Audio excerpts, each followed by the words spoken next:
Hello students, how are you? I hope you all are good बच्चों. Ready for study?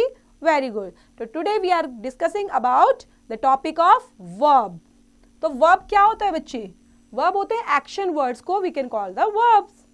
Roy helps his parents in some chores. Complete the following crossword puzzles by filling the work done by Roy and his family members. So यहाँ पर आपने रॉय जो है ऐसे ही नाम दे दिया गया, आप किसी का भी नाम लिख सकते हो ना. तो वो हेल्प करनी है हमें, वो अपने पेरेंट्स की हेल्प कर रहा है. कुछ होम चोर्स क्या होते हैं बच्चे, घर के कामों में. तो यहाँ पर कुछ पजल्स हमारा क्रॉस वर्ड्स वगैरह डाउन में भी दिए हुए हैं. तो देखते हैं कि किस तरह के जो वर्ड्स हैं इसमें क्रॉस वर्ड में आपको फिल करने हैं.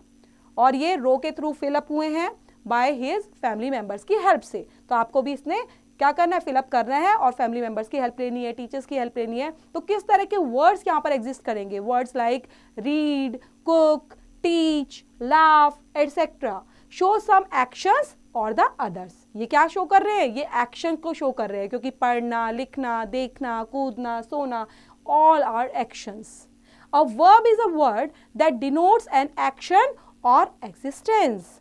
सो यहाँ पर वर्ब की प्रॉपर डिफाइन दी गई है बच्चों कि वर्ब होता क्या है. वर्ब होते हैं एक्शंस, जो भी आप करते हो. इवन हम मूव भी कर रहे हैं इनको तो हम एक्शन कर रहे हैं. आप सुन रहे हो, मैं बोल रही हूँ, all are actions. For example go, come, climb, walk, fly, sleep, learn, find, read, write etcetera. Verbs, types of verbs के बारे में बच्चे यहाँ पे डिस्कस करेंगे. A verb is a word which tells or asserts something about a person or thing. It can do one of the following. So यहाँ पर first क्या है? It can shows an action. यहाँ पर जो first दिया गया है इसमें action को show कर रहा है. Like a little girl was listening to music. अब यहाँ पर listening कर रही है, वो action किस चीज़ का कर रही है? म्यूजिक को सुनने का. They will return tomorrow. और यहाँ पर return जो है वो भी action को show कर रहा है. Then it can shows the condition और state को. यहाँ पर कंडीशन और स्टेट शो हो रही है. तो देखते हैं किस तरह की condition. The mango appear sweet. जो स्वीट वर्ड है बच्चे वो कैसा है? वो मैंगो की कंडीशन कैसी है, कैसा अपीयर हो रहा है? वो sweet. The flowers look beautiful. Flowers तो दिखाई दे रहा है लेकिन कैसा, उसकी कंडीशन कैसी है? Beautiful. It can show a happening. For example happening को शो कर रहा है, कुछ हो रहा है बच्चे. There ruled a king. So यहाँ पर रूल करना, ठीक है, तो वो वहां पर किंग कर रहा है रूल, तो ये हैपनिंग है. A terrible accident took place. So यहाँ पर एक्सीडेंट कैसा हुआ है? टेरिबल. तो यहाँ पर भी टेरिबल एक्सीडेंट जो है वो हैपनिंग को शो कर रहा है. A verb may consist of one or more words. A farmer grows grain. A farmer is growing grain. A farmer has been growing grain for 2 months. So यहाँ पर consist क्या करते हैं? Of one or more words को consist कर रहे हैं sentences. We can classify verbs in many ways. Like यहाँ पर verbs आपकी कितनी कितनी तरह की है तो वो देख रहे हैं क्लासिफिकेशन के बेस पर. फर्स्ट जैसे हम देख लेते हैं ट्रांजिटिव वर्ब्स होती हैं, ओके. इनट्रांजिटिव वर्ब्स हैं. मेन वर्ब की कैटेगरी होती है. तो मेन वर्ब के अंदर हमारी ऑक्सिलरी और मेन वर्ब आती है, ओके. सो यहाँ पर आप देख रहे हैं कि हमारी वर्ब्स इस फॉर्म में है, इधर और इधर एक्शन वर्ब्स और लिंकिंग वर्ब्स काउंट होती हैं. और यहाँ पर हमारी होने वाली है फिनिट वर्ब्स और non finite verbs, okay. So first हम पढ़ लेते हैं यहाँ से ट्रांजिटिव वर्ब्स और इनट्रांजिटिव वर्ब्स के बारे में. सो फर्स्ट है हमारा transitive verbs. A transitive verbs is an action that passes over from the subject to the object. That is a transitive verb necessarily needs an object to complete its sense. Compare the following sentence. So transitive verbs जो होती हैं बच्चे वो होते हैं actions, लेकिन वो passes over होते हैं कहाँ से? Subject to the object से. Subject से object तक वो pass होते रहते हैं. Then a transitive verb जो है उनको ज़रूरत होती है objects को, ताकि वो अपने complete sense को वहाँ पर show कर पाए. अगर object नहीं होगा तो उनका complete sense समझ में नहीं आएगा sentence का. जैसे यहाँ पर फॉर एग्जाम्पल फर्स्ट ग्रुप के अंदर दिया गया है अ बॉय इज ईटिंग. अब बोल दिया बॉय इज ईटिंग, लेकिन क्या खा रहा है? वो खा रहा है a boy is eating an apple. So यहाँ पर आप जो एप्पल है वो हमारा ट्रांजिटिव वर्ब में कंसिस्ट करता है. ऐसे ही a dog found what. Dog को मिला, लेकिन क्या मिला? A dog found a piece of bone. You can see that the sentences in the group second make complete sentence. अब यहाँ पर आप देख रहे हो बच्चे, कंप्लीट सेंस बनाने के लिए सेकंड ग्रुप में यहाँ पर पूरा ऑब्जेक्ट दिया गया है, जिससे आप इजीली फाइंड आउट कर पा रहे हो कि सेंटेंस क्या बोलने वाला है। ऐसे ही इंट्रांजिटिव वर्ब के अंदर हम देखते हैं when the action of a verb does not pass over from the subject to the object, it is called an intransitive verbs. In the other words, an intransitive verbs does not need an object to complete its sense. For example, यहाँ पर आपको object की जरूरत नहीं होती complete sense दिखाने के लिए। मतलब आप सेंटेंस बना रहे हो बच्चों, तो ऑब्जेक्ट जरूरी नहीं वहां पर लगाएं, बिना ऑब्जेक्ट के लगाए you can easily understand what is it's saying. A bird was flying, bird उड़ रहा है, तो बर्ड उड़ रहा है तो आपको यहाँ पर ये नहीं देखना कि बर्ड कहाँ पर उड़ रहा है, कैसे उड़ रहा है, बस जस्ट बर्ड उड़ रहा है, तो आपको कंप्लीट एक सेंस समझ में आ जाती है। Can you speak clearly, a boy was standing on the roof, I hope you will succeed. तो पहले से ही उन वर्ड्स को एग्जिस्ट कर दिया जाता है ताकि आप इजीली सेंटेंस को समझ पाएं। नेक्स्ट इज है नो द वर्ब्स में देख लेते हैं direct object and indirect object कौन से होते हैं। So two types of object यहाँ पर है बच्चे, डायरेक्ट ऑब्जेक्ट और indirect. So there can be two or more objects in a sentence, and indirect object is a living room or a personal pronoun, while all other objects are direct objects. For example, father told me an antidote and father gave him a sugar cane. So यहाँ पर आपने देखा बच्चे कि यहाँ पर जो consist कर रहे हैं ऑब्जेक्ट्स वो है सेंटेंस के अंदर अलग अलग फॉर्म में, और दो सेंटेंस के अंदर भी आपके ऑब्जेक्ट्स यहाँ पर कंसिस्ट किए गए हैं। In the above sentence and जिसकी बात की गई है antidote and a sugar cane are direct object हैं बच्चे, ये दोनों के दोनों क्या हैं, डायरेक्ट ऑब्जेक्ट। और बात की जाए me and him are indirect object, जो मी और हिम है यहाँ पर वो क्या है सेंटेंस के अंदर, indirect object, and verb plus what is the direct object. We can use the above object in two ways. She brought me a book. अब यहाँ पे she brought a book for me. ठीक है, आप देख पा रहे हो, she brought me a book and she brought a book for me. The students paid the clerk his fee. The student paid his fee to the clerk. Some verbs normally take for the indirect object. Some important ones are get, keep, bring, make, cook, pour, cut, prepare, find, save, etc. She prepared me a nice lunch. She prepared a nice lunch for me. So यहाँ पर direct और indirect आप समझ पा रहे हो easily कि example भी दिए गए डायरेक्ट और इनडायरेक्ट के लिए। यहाँ पर some verbs normally take two for the indirect object. Some important ones are give, post, tell, lend, promise, write, pay, read, offer, sell, show, teach, etc. The old man lent me a helping hand. The old man lent a helping hand to me. Some verbs can function as both transitive and intransitive verbs की form में भी वो some use हो सकते हैं। कुछ verbs ऐसी हैं जो आप ट्रांजिटिव और intransitive बेस पर भी सेम मिलेगी आपको। A baby played merrily. A child played football. The sun will shine in the morning. You must shine your shoes daily. Next है main verb and auxiliary verb. So main verb कौन सी होती है और auxiliary verbs के बीच में हम देखने वाले हैं सेंटेंस के अंदर a verb may be made of one और two more words for example. So यहाँ पर ज्यादा से ज्यादा एक और एक से ज्यादा जो वर्ड्स होते हैं बच्चे वो लिए जाते हैं एज अ वर्ब की फॉर्म में सेंटेंस के अंदर। The sun rises in the east. So यहाँ पर राइजेस जो है वो वन वर्ड है। The sun will rise in the east. So यहाँ पर टू वर्ड यूज किए गए हैं। And the sun will have risen in the east, यहाँ पर three words rises, will rise, will have risen. So main verbs की बात की जाए तो इन अ सेंटेंस बच्चे the main part of a verb जो होता है उसी को मेन वर्ब बोला जाता है। सेंटेंस के अंदर जो मेन पार्ट है वर्ब का उसी को main verb. In functions independently in a sentence. In the above sentence rise in its different forms is the main verb. Auxiliary verb के अंदर जो होता है ऑक्सिलरी वर्ब हेल्प करती है main verb in giving it's a proper sense. वो proper sense बनाने के लिए हेल्प करती है। इन the above sentence will and will have help the main verb in giving the required shade of meaning. They constitute auxiliary verb. So यहाँ पर आप देख रहे हो बच्चे, जो auxiliary verb है ना वो helping के लिए खड़ी है, लेकिन main verb जो कौन है, यहाँ पर आप देख रहे हो rise तीनों में यूज हुआ है. जो rise word है ये आपका तीनों सेंटेंस के अंदर यूज किया गया है, इसलिए मेन वर्ब कौन हो गई, rise, और हेल्पिंग वर्ब कौन हो गई, यहाँ पर will और will have. क्लियर बच्चों? Okay. And auxiliary verb is also called a helping verb, और मॉडल भी आप इसको बोल सकते हो. सो ऑक्सिलरी वर्ब किस में आती है, हेल्पिंग और मॉडल वर्ब दोनों आप बोल सकते हैं इसको. Next is action verbs and linking verbs. कौन सी होती है?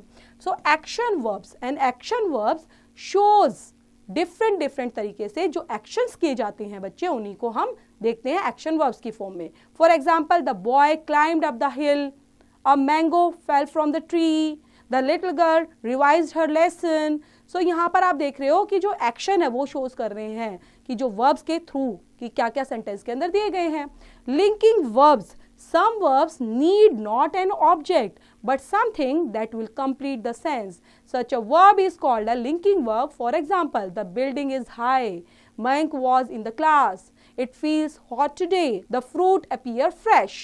So यहाँ पे is, was, feels, appear, ये सब linking verb है बच्चे. It feels hot today, the fruit appears fresh. In the above example, high has been added to give a complete sense to the verb is. Here high is not the object, such a word is called the complement. In the other example, the linking verb are was, feels and appear. A complement can be a subjective complement or an objective complement. A subjective complement speaks about the subject and an object complement speaks about the object. For example, the weather appears fine. So यहाँ पर क्या बता रहे हैं बच्चे, subjective complement के बारे में. क्या जो फाइन है वो एज अ सब्जेक्ट के बारे में. The teacher made him the monitor. अब टीचर ने बताया ना, टीचर ने मॉनिटर बनाया, तो टीचर ने जब बनाया बच्चे तो टीचर सब्जेक्ट की तरह यूज हुआ है, लेकिन ऑब्जेक्ट की तरह जो कॉम्प्लीमेंट यूज हो रहा है वो है मॉनिटर बनाना. तो यहाँ पर एज अ ऑब्जेक्ट यूज किया गया है कॉम्प्लीमेंट को. Some linking verbs for subjective complements are act, be, become, feel, appear, grow, taste, sound, smell, etc. Some linking verbs for objective complements are hold, pronounce, name, ask, order, etc. So linking verbs में जो objective की तरह use होते हैं बच्चे, तो ये word है वो. Know the ropes. Some verbs can be functions as both linking verbs and transitive verbs. So linking verbs और transitive verbs के बेस पर the food tasted good, the brinjal smells stale. Transitive के अंदर the officers tasted the food, the women smelled the brinjal. Finite verb. अब यहाँ पर next हम पढ़ने वाले हैं finite verb और non finite verb. Finite verb कौन सी होती है बच्चे? Some verbs change in their form with a change in number and person of the subject. They are called finite verb. अब ऐसी verb जो change होती है अपनी फॉर्म में, किसके साथ? चेंज इन नंबर में या पर्सन में चेंज होती है ऑफ द सब्जेक्ट के बेस पर, उसी को फिनिट वर्ब बोला जाता है. नॉन फिनिट वर्ब जो होती हैं बच्चे, remain same despite a change in number and person of the subject और tense, they are called non finite verbs. Read the following sentences. I go to school to study, I shall go to school to study, I went to school to study, he goes to school to study. I have gone to school to study, they have gone to school to study.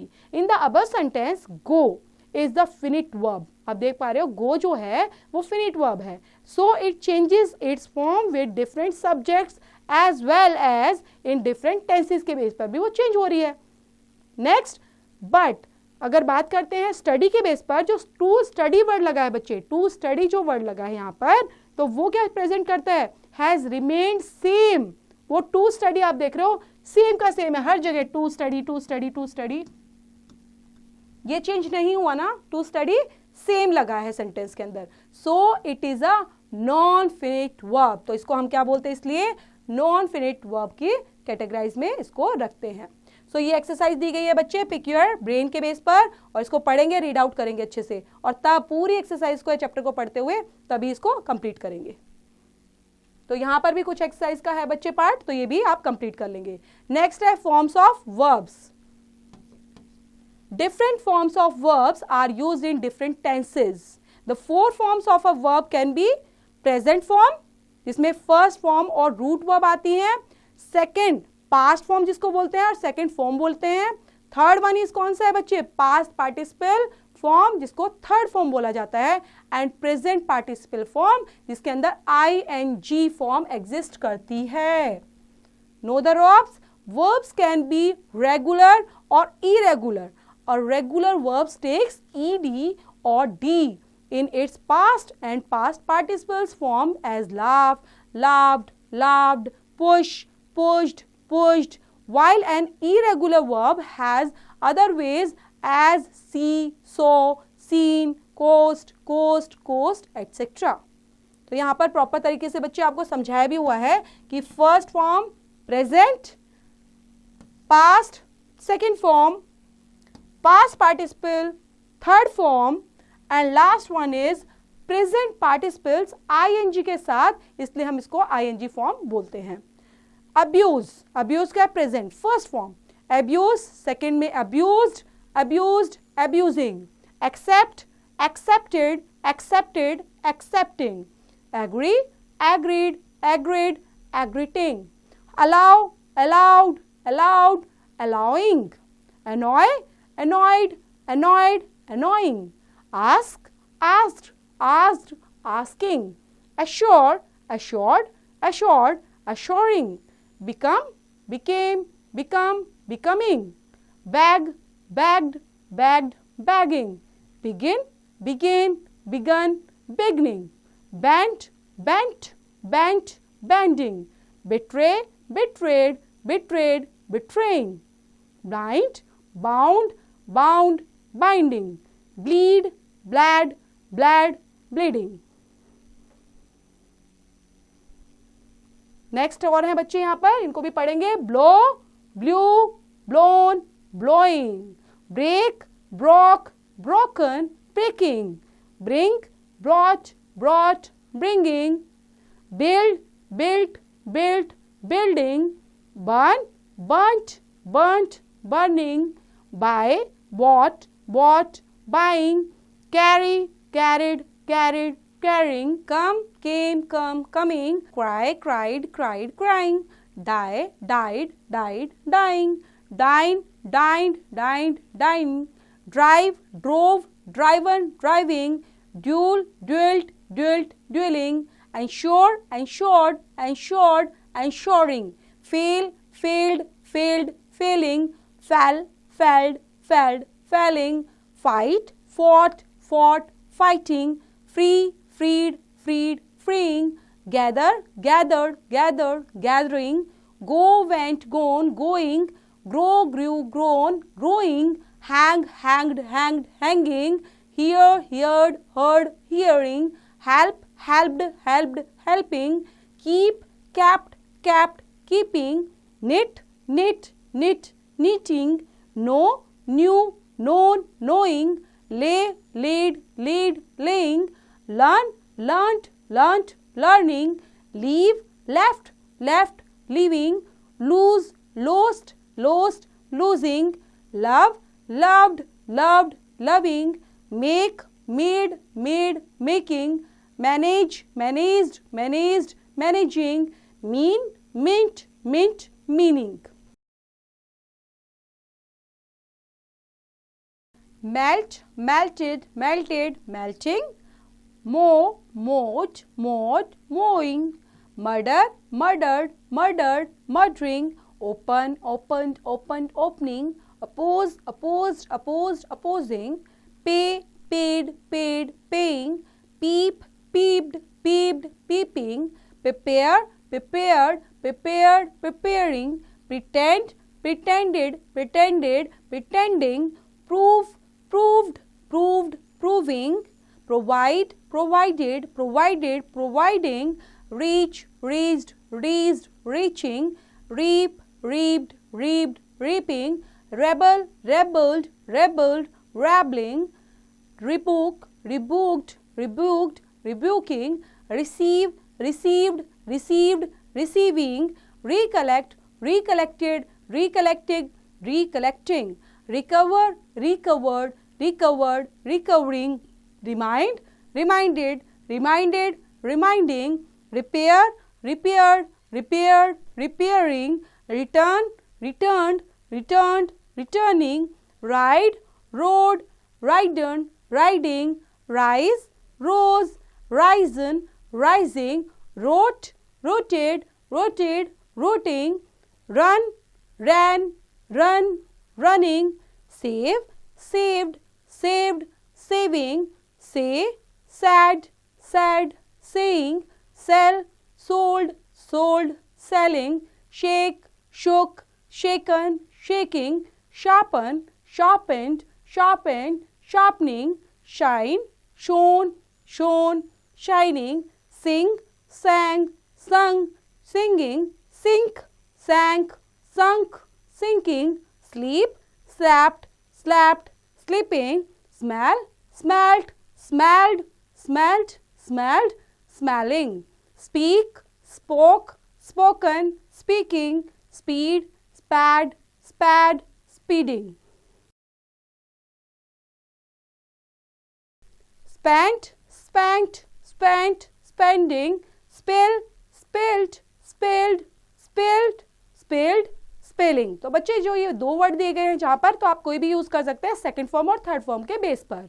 Stand, stood, stood, standing, steal, stole, stolen, stealing, sweep, swept, swept, sweeping, swell, swelled, swelled, swelling, swim, swam, swum, swimming, swing, swung, swung, swinging, take, took, taken, taking, teach, taught, taught, teaching, tear, tore, torn, tearing, tell, told, told, telling, trace, traced, traced, tracing, train, trained, trained, training, travel, traveled, traveled, traveling, treat, treated, treated, treating, trust, trusted, trusted, trusting, turn, turned, turned, turning, understand, understood, understood, understanding, value,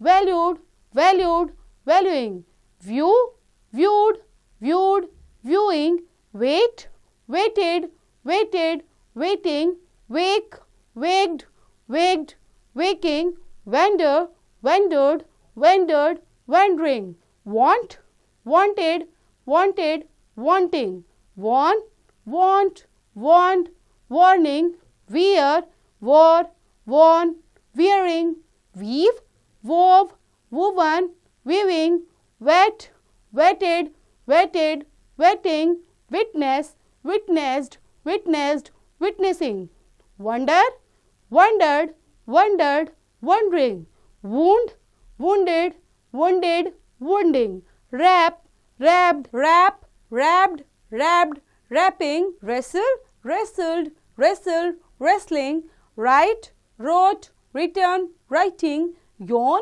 yawned, yawned, yawning. So यहाँ पर बच्चे pick your brain. So आपको यहाँ पर थोड़ा apply करने हैं क्या चीजें, past, past participles, present participles form को, ठीक है, इन वर्ब्स के बेस पर। और जो भी रिलेट करती है एक्सरसाइज है बच्चे वो खुद से करनी है, प्रॉपर तरीके से पहले चैप्टर को समझना है, वर्ब्स को लर्न करना है, then you have to apply the forms also.